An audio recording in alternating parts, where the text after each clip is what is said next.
Very good evening to all of you. My name is Amit त्यागी और आज मैं फिर आपके सामने न्यू टॉपिक लेकर के आया हूँ. Today's topic is equity share.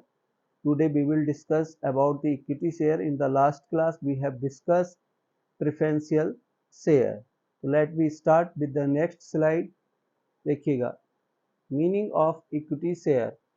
Equity shares are those shares which have no preferential rights of receive dividend and repayment of capital over the equity shares. ठीक है, देखिए इक्विटी शेयर्स वो शेयर्स होते हैं जिनके पास जो है कोई भी प्रेफरेंशियल राइट नहीं होते. जैसा कि लास्ट क्लास में हमने पढ़ा था कि जो प्रेफरेंस शेयर्स होते हैं उनके पास दो प्रेफरेंशियल राइट होते हैं. एक तो प्रेफरेंशियल राइट ये होता है कि जब भी प्रेफरेंस शेयर होल्डर को डिविडेंड मिलेगा वो इक्विटी शेयर से पहले मिलेगा, और जब भी कंपनी का बाइंडिंग अप होगा तो पहले पैसा किसका पे किया जाएगा? प्रेफरेंस शेयर होल्डर का किया जाएगा. लेकिन यही राइट इक्विटी शेयर्स को नहीं होते. इक्विटी शेयर को जब भी डिविडेंड मिलेगा वो प्रेफरेंस शेयर्स के बाद मिलेगा. पहले प्रेफरेंस शेयर्स होल्डर को दिया जाएगा, उसके बाद किसको दिया जाएगा? इक्विटी शेयर होल्डर को.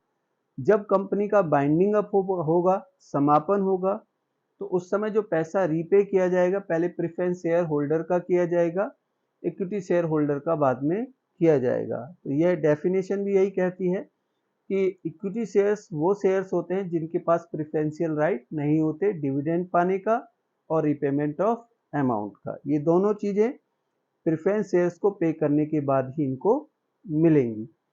नेक्स्ट में क्या लिखा है? Equity shares carry maximum risk and rewards.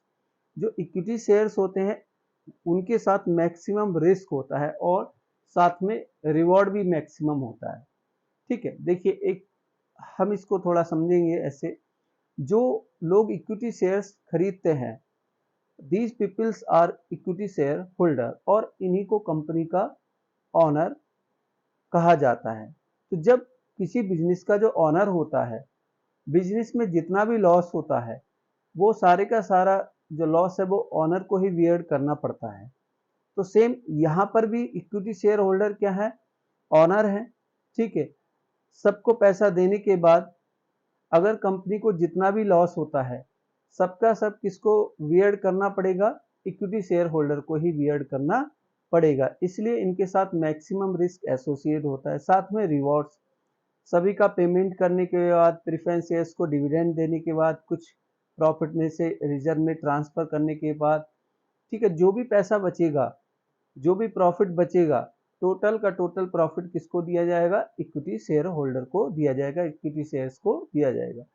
इसलिए इक्विटी शेयर्स के साथ मैक्सिमम रिस्क और रिवॉर्ड दोनों अटैच होते हैं. ठीक है, मैक्सिमम लॉस भी इनका है और मैक्सिमम प्रॉफिट भी इन्हीं का है. ठीक है, और कोई दूसरा उसके बाद इनसे शेयर करने वाला नहीं है.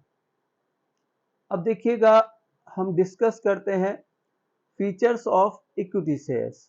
क्या हम डिस्कस करते हैं? Features of equity share. देखिए equity share holder are called owner of the company. मैं लास्ट स्लाइड में आपको बताया था इक्विटी शेयर होल्डर को ऑनर ऑफ द कंपनी बोला जाता है. जो लोग इक्विटी शेयर्स खरीदते हैं, those people purchase equity share, these are called owner of the company. Second is equity share holder है voting right in the general meeting. देखिए इक्विटी शेयर होल्डर ऑनर है, ठीक है, और इनको कंपनी की जो जनरल मीटिंग होती है उसमें वोटिंग राइट का अधिकार पूरी तरह से होता है. इनको वोटिंग राइट इनके पास होता है.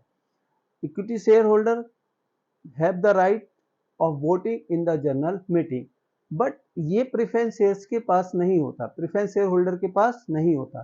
Preference share holder have not voting right in general meeting. ठीक है, उनके पास जो है जनरल मीटिंग में वोटिंग राइट नहीं होता. ठीक है, केवल एक्सेप्ट सम स्पेशल सर्कमस्टांसेस, कुछ सर्कमस्टांसेस को छोड़ करके. Third is equity share holder can participate in the management.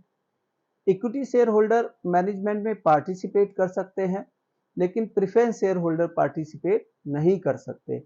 Because equity share holder क्या है? ऑनर है, और ऑनर ही क्या करते हैं? मैनेजमेंट संभालते हैं। तो इसलिए इक्विटी शेयर होल्डर क्या है, equity share holder can participate in the management, वो मैनेजमेंट में पार्टिसिपेट कर सकते हैं। Fourth is equity share holder receive dividend after payment of dividend to preference share holder. Equity share holder को जब भी डिविडेंड मिलेगा तो उनको आफ्टर प्रेफरेंस शेयर्स के बाद ही मिलेगा, मतलब कि प्रेफरेंस शेयर होल्डर को पहले डिविडेंड दिया जाएगा, उसके बाद इक्विटी शेयर होल्डर को डिविडेंड दिया जाएगा। इनको प्रेफरेंस शेयर होल्डर से पहले पाने का इसका अधिकार नहीं होता। Fifth is equity share are not convertible. जिस तरह से प्रेफरेंस शेयर्स जो थे हमारे वो हमने पढ़ा था उसका क्लासिफिकेशन, तो उसमें था कन्वर्टेबल, नॉन कन्वर्टेबल, मतलब कि प्रेफरेंस शेयर्स को हम कन्वर्ट कर सकते हैं अदर सिक्योरिटीज में लाइक जैसे इक्विटी शेयर्स, ठीक है। लेकिन जो प्रेफरेंस शेयर्स हैं जो इक्विटी शेयर्स हैं इनको कन्वर्ट नहीं किया जा सकता किसी भी सिक्योरिटीज में, ठीक है। तो इनको अदर सिक्योरिटीज में कन्वर्ट नहीं किया जा सकता। आगे नेक्स्ट स्लाइड में देखते हैं और भी फीचर्स हैं।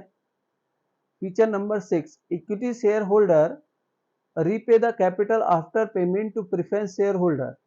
जो इक्विटी शेयर्स है उनका जो पैसा वापस किया जाएगा प्रेफरेंस शेयर होल्डर को पे करने के बाद किया जाएगा। पहले पैसा जो रीपे होगा वो प्रेफरेंस शेयर होल्डर का होगा, आफ्टर दैट किसका होगा, इक्विटी शेयर होल्डर का होगा, ठीक है।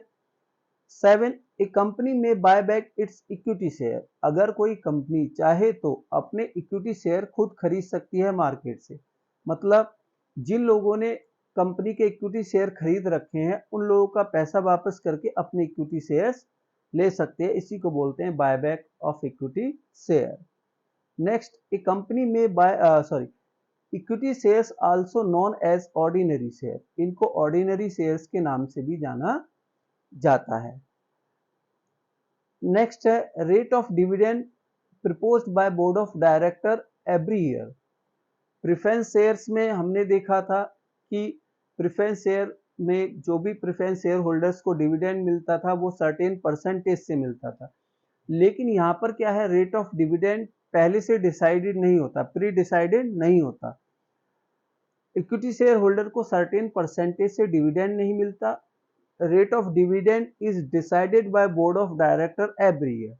हर साल डिविडेंड का रेट बोर्ड ऑफ डायरेक्टर के द्वारा डिसाइड किया जाता है कि इस साल कितना इक्विटी शेयर होल्डर को डिविडेंड दिया जाएगा।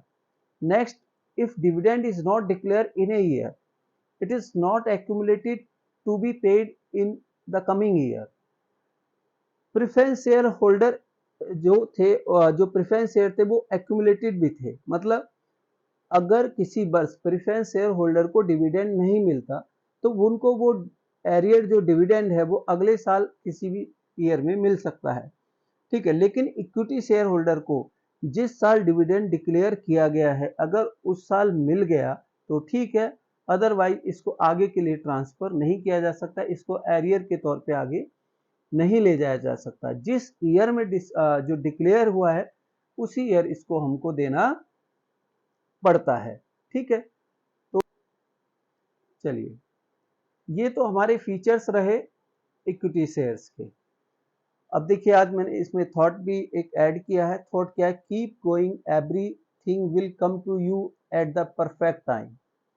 बड़े चलो, सब कुछ सही समय पर आपके पास आ जाएगा। कहने का मतलब ये है कि हमें अपनी स्पीड को बनाए रखना है, धीरे धीरे ही सही। अगर हम तेज नहीं जा सकते तो हम धीरे धीरे जा सकते हैं, लेकिन अगर हम रुक जाएंगे तो फिर कोई हमारे पास चांस नहीं रहेगा कि हमने जो है ये स्टेप क्यों नहीं लिया, ठीक है, क्योंकि हम आगे बढ़े ही नहीं, हम एक जगह पर ही खड़े रहे। तो इसलिए धीरे धीरे ही सही हमें हमेशा आगे बढ़ता रहना चाहिए और कुछ लाइफ में सीखते रहना चाहिए। Thank you for watching my video. अगर आपको मेरी वीडियो अच्छी लगी हो, पसंद आई हो, तो प्लीज़ उसको लाइक एंड सब्सक्राइब जरूर कर दीजिएगा, ठीक है। और गुड नाइट।